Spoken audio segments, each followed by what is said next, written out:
ভাইয়া ওনার ছেলেটি কিন্তু আমাদের সামনে গুলি করছে 5 তারিখে 5:30টার দিকে, 5টার একটু আগে আর কি, 10 মিনিট আগে পরে একবারে থানার গেটে পুলিশ মানে গেটের ভিতরে থেকে গুলি করছে এবার আমাদের সামনে। ককটেল একবারে মানে ওই ককটেলটা ইয়ে করে নাই, কিন্তু হচ্ছে গুলিটা একবার সরাসরি করছে। হ্যাঁ হ্যাঁ, একবার থানার সামনে একটা গেটে আমাদের সামনেই গুলি করছে।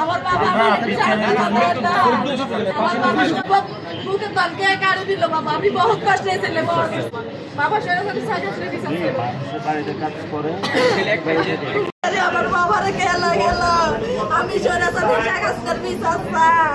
আমার বাবার কেন মারলো, কি অপরাধ করছে আমার বাবা, কি অপরাধ করছে। আমি ডাক্তারি নিজের একটাই কইতে চাই যে আমার ছেলে শহীদ হয়, ডাক্তারি নিজের বসাই দিয়ে আমরা সব শহীদের মৃত্যুবরণ করে। আমি তার কাছে বিচার চাই, বিচার করে বক্তব্য দিব শোন ভাই।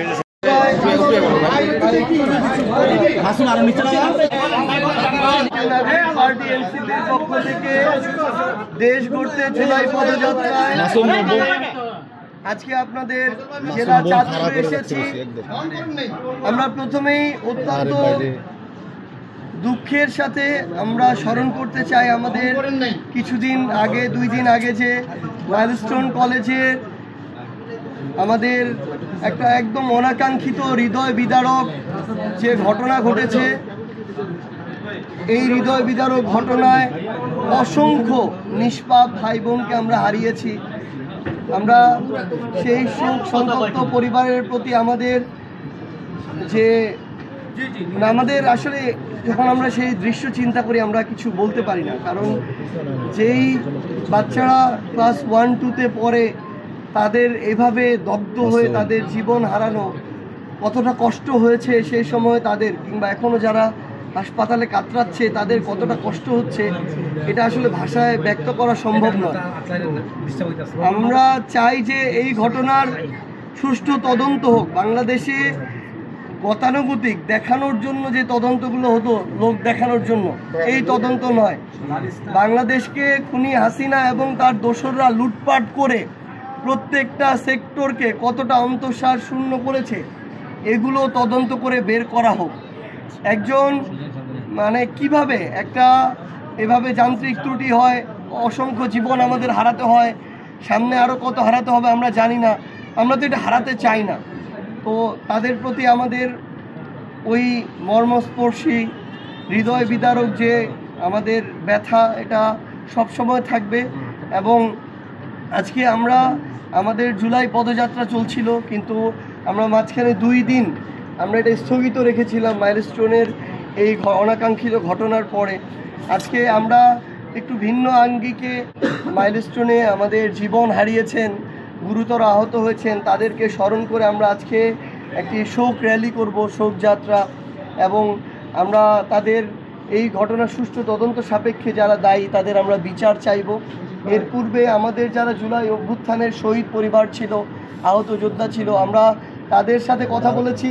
আমাদের মায়েরা কান্না করতে করতে তাদের চোখের পানি শুকিয়ে গিয়েছে। আমাদের মায়েরা এখন আর কান্না করতে পারে না, কিংবা যদি কান্না শুরু করে তাদের বুক ফাটা কান্না শুরু হয়, তারা এখনও জ্ঞান হারিয়ে ফেলে কান্না করতে করতে। তো আমাদের এই তো 1 বছর তো হয়ে গেল, আমরা তো নতুন আরেক জুলাই এসেছি, কিন্তু আমরা তো এখনও দৃশ্যমান বিচার লক্ষ্য করছি না। যতটুকু বিচারের অগ্রগতি হওয়া দরকার ছিল আমরা এতটুকু লক্ষ্য করছি না। এই অন্তর্বর্তীকালীন সরকার এবং বিচারের সাথে সংশ্লিষ্ট যে কেউ এই ঘটনার জন্য দায়ী, যারা সবচেয়ে বেশি ছিল, খুনি হাসিনা থেকে শুরু করে তার যে দোসররা সরাসরি এই নির্দেশের সাথে ছিল, বাস্তবায়নের সাথে ছিল এই হত্যাকাণ্ডের, এই গণহত্যার, তাদের দৃশ্যমান বিচার, রায় এবং কার্যকর হওয়ার পূর্ব পর্যন্ত এই বাংলাদেশে অন্তর্বর্তীকালীন সরকার কিংবা বিচার বিভাগের সংশ্লিষ্ট যারা রয়েছে, আসিফ নজরুল স্যার থেকে শুরু করে আমাদের বিচার বিভাগীয় যারা রয়েছে, তারা যেন অন্য কোনো কিছু চিন্তা না করে। তারা অন্য কোনো কিছু চিন্তা করলে আমাদের এই শহীদ মায়েদের উপর দিয়ে তাদেরকে যেতে হবে। আমরা তাদের যে ব্যথা আজকে দেখছি এখনও, তারা অনিশ্চিত যে তাদেরকে আজকে থেকে কয়েক বছর পরে কেউ অন্য কোনোভাবে ট্যাগিং করবে কিনা। তারা এই নিশ্চয়তার জন্য জুলাই সনদ চায়, এই জুলাই সনদকে তারা সংবিধানে অন্তর্ভুক্ত চায়। আমরা যেই আশা আকাঙ্ক্ষা নিয়ে এত মানুষ জীবন দিল, রক্ত দিল, ওই বাংলাদেশের সিস্টেমগুলোর সংস্কার না হওয়া পর্যন্ত আমরা যদি অন্য কোনো কিছুর চিন্তা করি, তাহলে আমাদের এই শহীদদের রক্তের সাথে এটা বেইমানি। আমরা যেন এই বাংলাদেশে কেউ এই বেইমানিটা না করি। আমরা সবাই একসাথে বিচার, সংস্কার এবং জুলাই সনদের জন্য লড়ে যাব, এবং অবশ্যই আমরা এটা আদায় করে নিয়ে আসবো ইনশাআল্লাহ।